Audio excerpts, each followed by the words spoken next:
sa takbo ko noon.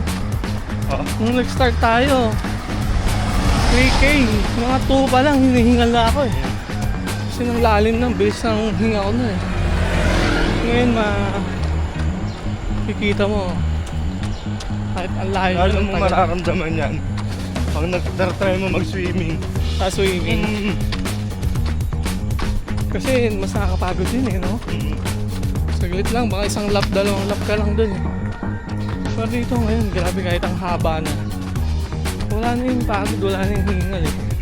Ang mararamdaman mo yung sakit ng paa, Oo. ngalay. Yun na nakakalaban mo talaga. Ay maganda nag-weight training. Iba pa rin nagagawa ng weight training sa lower body.